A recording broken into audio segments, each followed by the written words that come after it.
Tracking these conditions for us. She's live for us now from Ellis and 15th Street, where water is gushing up out of a manhole over there. Celeste. Yeah, this has been going on for hours now, and it's one of the many signs of the storm that came through here today. I'm being told this water is a mixture of storm water and also sewage water. So it's safe to say, even if I had my rain boots on today, I definitely would not try walking through this. This is definitely one of the best cases of the after effects that linger after a storm comes through. The sound of thunder and regrets echo through Augusta. There were cars going through it, so I just went through it. And I got almost to the end, and the car died, so. Cars stalling by Augusta University in water over 1.5 feet deep. First responders trying their best to help. If you see a flood, don't try to drive through it, turn around. Because there were cars turning around. I should have followed them, but like I said, I was on my way to the doctor. I was almost there, and I just wanted to get there. I was running late. Meanwhile, a lot of houses became waterfront properties in a few hours' time. And water gushed out of manholes on the street. We can't locate some of these points. We've had projects that we've removed a lot of it, but it's an ongoing process, and we have an older system. And when we have heavy rains, the rain gets into the sewer system, which in turn causes it to overflow, and we have what we're seeing today. Let's just stay out of this water. This is storm water mixed with sewer water, so they need to stay out of the water. It's an ongoing issue, and figuring out where the problem is can get really difficult. It can be painstaking, but over time we'll rectify it by eliminating the cross connections, and then also some piping needs to be replaced. But now, in the meantime, they need to call us and let us know. We'll come out and do what we can, but eventually we'll get them all taken care of. Yeah, and you heard it firsthand from people all across the CSRA, but I want to take a moment to remind everyone, myself, even though all this water and floodwaters like it look like a water park attraction, it's definitely best to keep your distance, stay away, and don't be tempted to go for a dip. Yeah. In Augusta, Celeste Springer on your side. Celeste, I think so many people can relate to what the woman said. I needed to go to the doctor. I was running late. I just needed to get right over there, but she did not make it, and there's a great lesson in that. Thanks very much for the live update there. On the South Carolina side, taking a look here, a neighborhood entrance wiped out by flooding several months ago is wiped out again. This is Mill Creek Plantation. It's in Edgefield County. The road was washed out back in July. Neighbors were stranded there for several days, and they built a temporary road so people could get in and out of their neighborhood. But after today's rain, even the temporary road is now washed out. I left for work about 3 a.m., and there was no water on the bridge. I mean, all that rain we had a couple hours ago, we must have came from upstream, and now it's like this now. Don't you know that is a bummer for those families? We asked county officials about it, and they are going to check it out. I want to give you a look at Augusta University Hospital's parking lot as cars try to drive through that flooded water. We saw it coming up and over the hoods of some of these cars because that was some high water. But flooding like this, always dangerous to drive in. Rally days like this are a perfect reminder of what you like to say, turn around, don't drown. But boy, in the medical district, they were underwater this morning. And a lot of places looked exactly like that around the metro, Richard. This is a look at actually the National Hill subdivision in Augusta.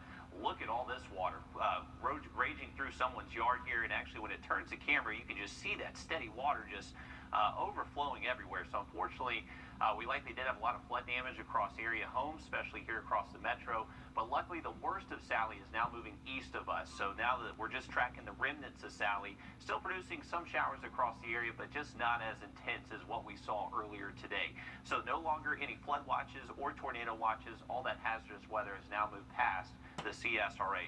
We do have one tiny little shower, though, affecting West Augusta, kind of near where the Target movie theater is, off of Agerton Lane there in West Augusta, crossing over 520 as well. So we're going to keep the chance for these just pop-up little showers through this evening, but just not expecting hazardous weather the rest of tonight. Just take a look at all the storm reports through Columbia County, Grovetown, Evans, Martinez, here in Augusta, close to Aiken as well, and even a funnel cloud report near Jackson, South Carolina. Luckily, we didn't see much in the way of tornado warnings today. That threat stayed just off towards our north and east, where they still have a tornado watch in effect for Orangeburg and Sumter counties. They likely did have multiple tornadoes touch down for them. Have a look at a cool down for the weekend in just a little bit. Riley, thanks. Of course, no class for students in Richmond County tomorrow after schools were damaged today from some of that flood water. Yeah, schools had to release early today after leaks and flooding became safety concerns, and we know at least 2 schools are damaged. That's Murphy Middle and ARC. The district says they're not ready to release the full list of schools impacted yet. They're still assessing all of it. Yeah, a lot of work to do there. The district will be using tomorrow to go around, assess the damage, and look at those schools one by one. But by the way, meal deliveries will continue tomorrow as planned. More flooding to show you here out of Columbia County. This is Grovetown, where roads had to be blocked off. You can see deputies stopping cars from driving through that water. Traffic backed up, but I know a lot of people are probably thankful they were there so they didn't test it the hard way. But homeowners this morning watched as those waters were rising in Columbia County. Several roads, as we mentioned, had to be shut down. Brady Trapper reports from Reed Creek Park in Columbia County, where they say this is not the first time this flooding has affected them. Reed Creek Park is closed right now, but this morning the water was all the way up to the front gates. Now, I spoke with someone who lives in the neighborhood just behind here, and he told me the water made it up to his front porch. Several homeowners watched the water rise this morning in the Forest Creek neighborhood, the water pushing close to their homes from Reed Creek. Over at Uchee Creek, the greenway turned into a river. The walking bridge submerged. In Grovetown this morning, 5 roads were closed at one point. Here's a look at Horizon South Parkway, and here's Old Brasilia Road, the pond over its banks. Back in Forest Creek, homeowner Larry Flesher saw the water make it halfway up his HVAC unit. Probably about, I'd say about 9:30, it was actively looking like it was going to flood the house out. I went up, got my kids, hollered at them, told them we may have to bug out real quick. That homeowner told me this isn't the first time his house has been impacted by flooding, but it is the second worst it's been in the past 5 years. We'll tell you more of his story on News 12 at 6 o'clock. Reporting in Columbia County, Brady Shrapnel on your side. And it certainly can happen quickly. Take a look at this. Sally's heavy rain leaving a trail of flooded streets and towns in its wake as it slowly moves inland. And we know that we are seeing the effects here, but the storm made landfall right near Gulf Shores, Alabama Wednesday as a Cat 2 storm. At least 2 people were killed. Yeah, you can just see its fury there. Those powerful winds, you almost forget this thing came across as a strong hurricane. Skylar Henry reports from south of Mobile, Alabama. A limb came through and it started flooding the inside of the house. Hurricane Sally uprooted 2 trees that came crashing into Angela Heron's home in coastal Alabama. Her 1-year-old and husband were inside. Although our house has got to be repaired, our lives were spared. God saved us from it coming all the way through the house. People along the Florida-Alabama border are assessing the widespread damage left behind by the slow-moving storm. It's very emotional to talk about it. The Category 2 hurricane made landfall near Gulf Shores, Alabama, turning roads into rivers from Florida to Alabama and shredding homes and businesses. Sally was a record-breaking rain and flooding event. Long lines are forming at gas stations. Sierra Butler, a mother of 2, traveled from Pensacola, Florida to Alabama to fill up. It's horrible. You know, I even came up on the highway. The lines are extremely long all the way to the middle of the highway. Hundreds of thousands of homes and businesses are without power. We never thought it was going to get this bad, and, you know, here we are. The Florida National Guard is assisting residents, who's rescued more than 370 people stranded by floodwaters. Sally left a trail of destruction as she moved inland. This massive oak tree came down on a home in Atlanta, killing 30-year-old Gerald Crawford. Every one of those individuals we have here worked as hard as they could to get to that person. Forecasters expect Sally to continue moving farther north, bringing severe thunderstorms to the mid-Atlantic. Skylar Henry, CBS News, Spanish-Port, Alabama. And another system is developing in the Gulf. Riley's keeping an eye on that for us, so he'll have more on what's happening down there coming up.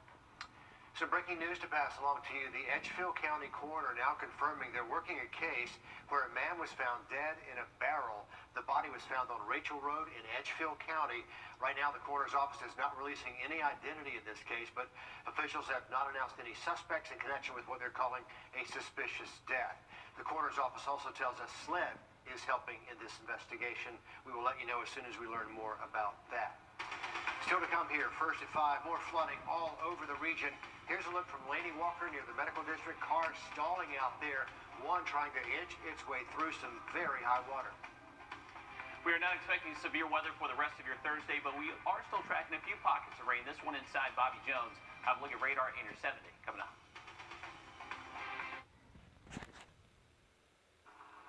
Rain pouring down this morning, flooding streets and homes, and here you see the water completely covering yards as this heavy rain just continued to come down. This is Springwood Drive in the National Hills area, and you can just see what a mess those people are going to be dealing with as that rain just was very relentless. But we've been watching this system. Riley's been warning us it's coming. He's been warning us it's going to be dumping a lot of rain, and sure enough, it did. But now we're continuing to see a little bit of drizzle out there. What should we expect tonight, Riley?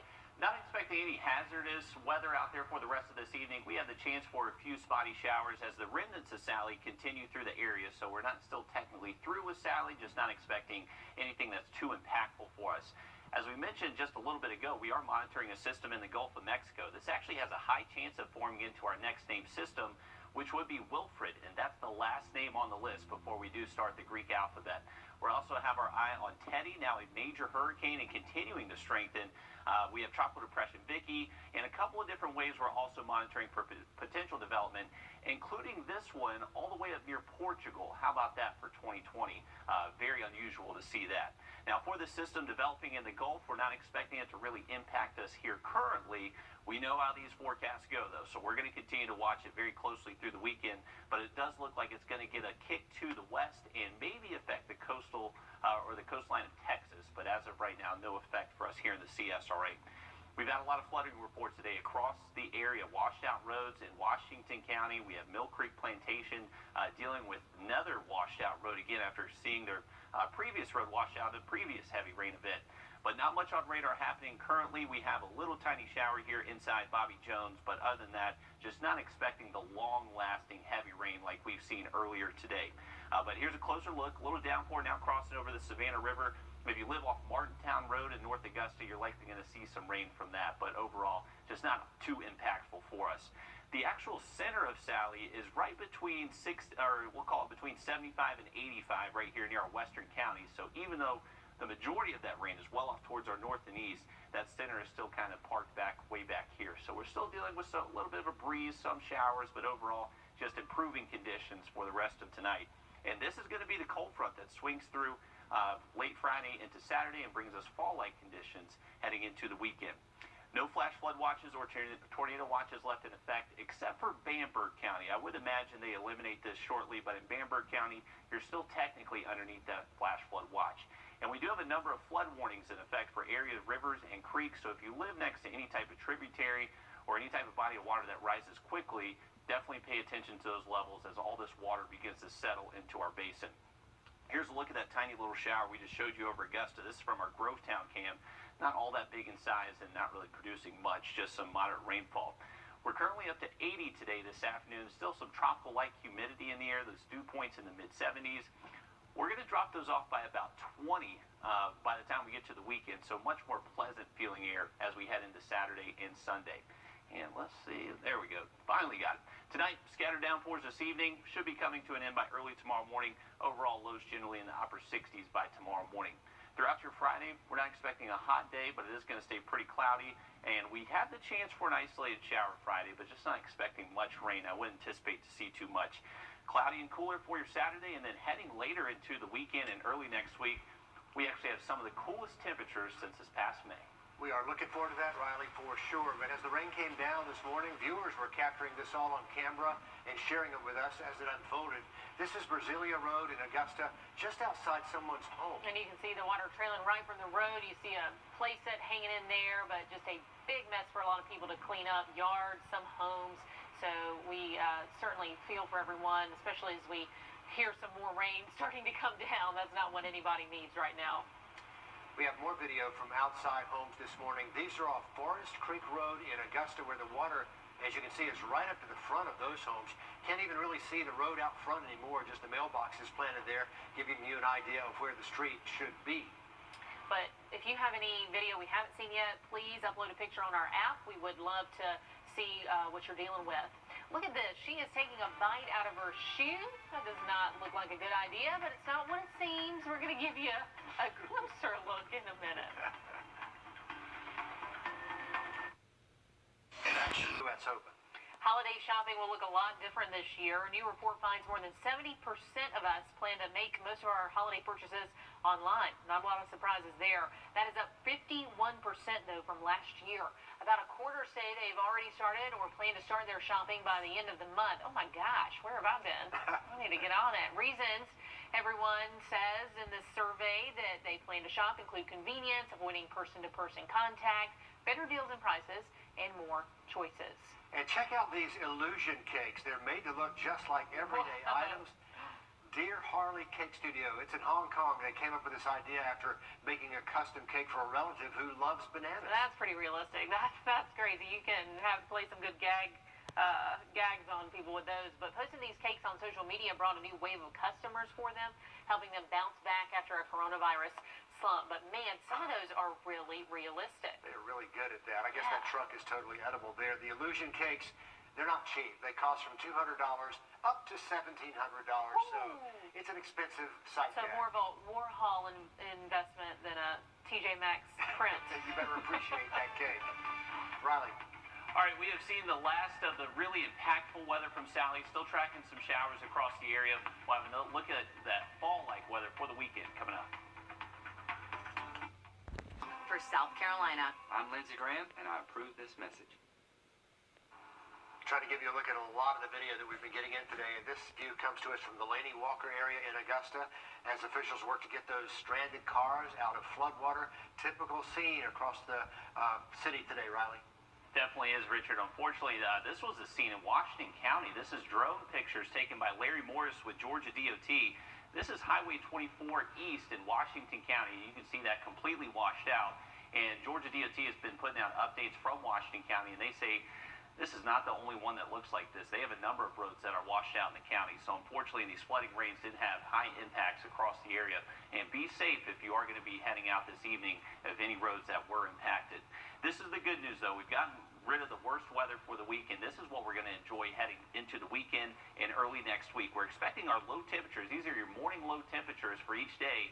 And you can see day after day they are expected to go down and possibly get into the upper 40s by early next week some morning. So the cool down is heading our way. Definitely going to feel a lot different out there for the weekend.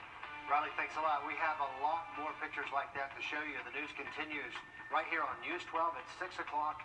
Stay with us. See you in a minute.